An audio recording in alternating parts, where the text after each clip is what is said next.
बिस्मिल्लाहिर्रहमानिर्रहीम। कुरान और हदीस का इल्म तमाम उलूम से आला और अफजल है, लेकिन कुरान और हदीस चूँकि अरबी ज़बान में है, इसलिए इसके जानने और सही समझने के लिए उलूम अरबिया का सीखना इंतहाई ज़रूरी है। इन उलूम में एक सर फ़हरिस्त इल्म नहव भी है, जो अरबी ज़बान समझने के लिए रीढ़ की हड्डी की हैसियत रखता है, इसलिए कि इस इल्म के हुसूल से ही हमें अल्फाज और जुमलों के एराब का पता चलता है। और जैसे अरबी ज़बान में एक मशहूर मक़ूला है कि अन्नहु फ़िल कलाम कल मिल्ह फ़ित ताआम, कि अरबी ज़बान में इल्म नहव की वही हैसियत है जो खाने में नमक की है। ठीक है, जैसे बगैर नमक के खाना बिल्कुल फीका और बेकार होता है, बिल्कुल इसी तरह इल्म नहव के बगैर कलाम अरब का तलज़्ज़ुज़ हासिल नहीं किया जा सकता। और यही वो इल्म है जिसे सीख कर इंसान अरबी ज़बान बोलने और लिखने में गलती से महफूज रह सकता है। ठीक है, अब जैसे हम दीगर ज़बानें सीखते हैं, ठीक है, इंग्लिश वगैरह सीखते हैं, तो उसके लिए हम क्या करते हैं कि सबसे पहले हम इंग्लिश ज़बान के पार्ट्स ऑफ स्पीच सीखते हैं। हम ये सीखते हैं कि ये नाउन है, प्रोनाउन है, इसका कौन सा टेंस बनेगा, वगैरह वगैरह। ठीक है, तो हम जो भी ज़बान सीखते हैं उस ज़बान में हम बोली सीखने के लिए, हम उसको समझने के लिए उस ज़बान का हम ग्रामर समझते हैं। ठीक है, तो बिल्कुल इसी तरह अरबी ज़बान सीखने के लिए और अरबी ज़बान में महारत पैदा करने के लिए हमें दो चीज़ों का सीखना इंतहाई ज़रूरी होगा, दो मज़ामीन का। ठीक है, एक मज़मून को कहते हैं सर्फ, ठीक है, और दूसरे को कहते हैं नहव।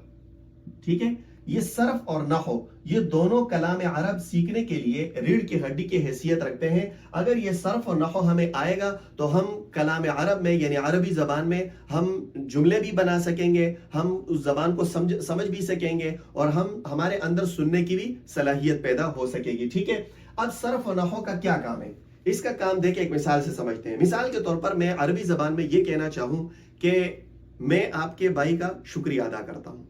ठीक है, मिसाल के तौर पर उर्दू में मैं लिख लेता हूं कि मैं आपके भाई का शुक्रिया अदा करता हूं। ठीक है, अब देखें, मैं को अरबी जबान में कहते हैं अना। ठीक है, अना माना मैं, शुक्रिया अदा करने को बोलते हैं अशकुरु, अना अशकुरु। ठीक है, मैं शुक्रिया अदा करता हूं किसका भाई, आपके भाई का, तो मैं कहूंगा अखा का। ठीक है, तो मैं आपके भाई का शुक्रिया अदा करता हूं, अरबी जबान में आएगा अना अशकुरु अखा का, मैं आपके भाई का शुक्रिया अदा करता हूं। अब देखें, सर्फ का ये काम है जो हमें ये बताता है कि आपने इसको अशकुरु पढ़ना है। ठीक है, आपने इसको तशकुरु, तशकुरीना, नशकुरु, उशकुर वगैरह ये नहीं पढ़ना। तो ये एक लफ्ज से दूसरे लफ्ज, जो हम अल्फाज से अल्फाज बनाते हैं, ठीक है ना, तो अल्फाज से एक लफ्ज से दूसरे अल्फाज बनाने का जो फन है ये हमें इल्म सरफ सिखाता है। सरफ हमें ये बताते हैं कि आपने इसको अशकुरु पढ़ना है, नशकुरु, तशकुरीना, यशकुर ये नहीं पढ़ना।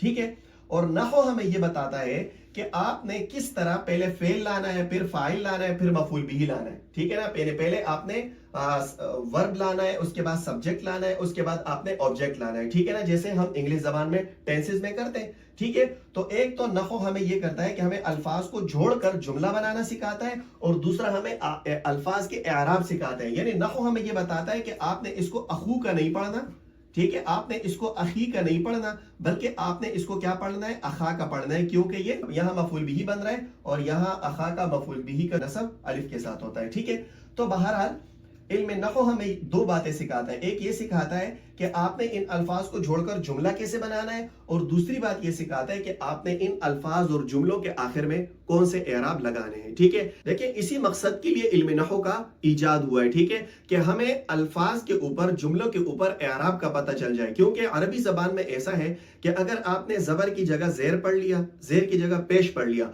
तो माना बिल्कुल उलट हो जाता है। ठीक है ना, जैसे इसके इजाद और इसके इल्म नहव के तदवीन के बारे में मुख्तलिफ वाक़यात मुअर्रिखीन ने कलमबंद किए हैं, लेकिन एक मशहूर वाक़या है कि हज़रत उमर रज़ी अल्लाह तआला अन्हु के ज़माने में एक अराबी था, वो आया और लोगों से कहने लगा कि कोई शख्स मुझे कुरान पाक का कोई हिस्सा पढ़ाए जो हज़रत मोहम्मद सल्लल्लाहु अलैहि वसल्लम पर नाजिल हुआ है। ठीक है, तो एक शख्स ने उन्हें सूरह तौबा की इब्तिदाई आयत पढ़ाई। ठीक है, तो उसमें उन्होंने कहा, ये आयत जब पढ़ी कि अन्नल्लाह बरीउम, ठीक है, मिनल मुशरिकीन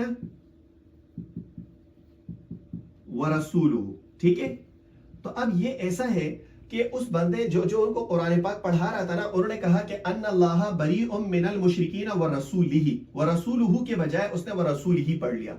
اب جب آپ یہاں زیر پڑھیں گے تو اس کا معنی بنے گا کہ اللہ پاک بری ہے، بیزار ہے مشرکین سے بھی ورسول ہی، اور اپنے رسول سے بھی. ٹھیک ہے، تو معنی بالکل غلط ہو جائے گا معاذ اللہ. تو اس بندے نے کہا، اعرابی نے کہا کہ بھائی جب اللہ اپنے رسول سے بیزار ہے تو میں بھی اس سے بیزار ہوں. ٹھیک ہے، وہ چلا گیا. لیکن جب اس واقعے کی اطلاع حضرت عمر رضی اللہ تعالیٰ عنہ کو ہوئی تو انہوں نے اس کو بلایا اور کہا کہ بھائی یہ ان اللہ بریء من المشرکین والرسول ہی نہیں ہے بلکہ ورسولہ ہے. ٹھیک ہے، تو پھر اس کا یہ معنی بنے گا کہ اللہ تعالیٰ بری ہے مشرکین سے، اور رسول صلی اللہ علیہ وسلم بھی مشرکین سے بری ہے، یعنی اللہ اور رسول دونوں مشرکین سے بری ہے اور بیزار ہے. ٹھیک ہے نا. تو اس کے بعد، اس واقعے کے بعد حضرت عمر رضی اللہ تعالیٰ عنہ نے ابو الاسود علی کو حکم دیا کہ آپ علم نحو کو وضع کریں، اور ایک روایت کے مطابق ان کو ایک صفحہ بھی دیا جس پہ لکھا ہوا تھا کل فاعل مرفوع کل مفعول به منصوب. ٹھیک ہے، اس قسم کے ابتدائی قواعد اس پہ لکھے ہوئے تھے. اور پھر رفتہ رفتہ یہ علم ترقی کرتا گیا، اور حضرت علی رضی اللہ تعالیٰ عنہ کے دور میں پھر یہ علم باقاعدہ مدون ہوا اور اس نے بہت زیادہ ترقی کی. تو آپ نے اس واقعے سے اندازہ لگایا ہوگا کہ علم نحو کا سیکھنا انتہائی ضروری ہے عربی زبان سیکھنے کے لیے اور قرآن پاک کو سمجھنے کے لیے. تو آج سے انشاءاللہ ہم عربی گرامر کا کورس شروع کر رہے ہیں. ٹھیک ہے نا. ہم روزانہ کی بنیاد پر آسان انداز میں ہم عربی زبان کے لیکچر ریکارڈ کریں گے، اور انشاءاللہ روزانہ کی بنیاد پہ ہم اس کا درس دیں گے. لیکن اس کورس کے لیے میں نے علم نحو کی کتاب نحومیر کو بنیاد بنایا ہے، تو اسی طرز پر ہم انشاءاللہ روزانہ کی بنیاد پر اس کا درس ریکارڈ کریں گے.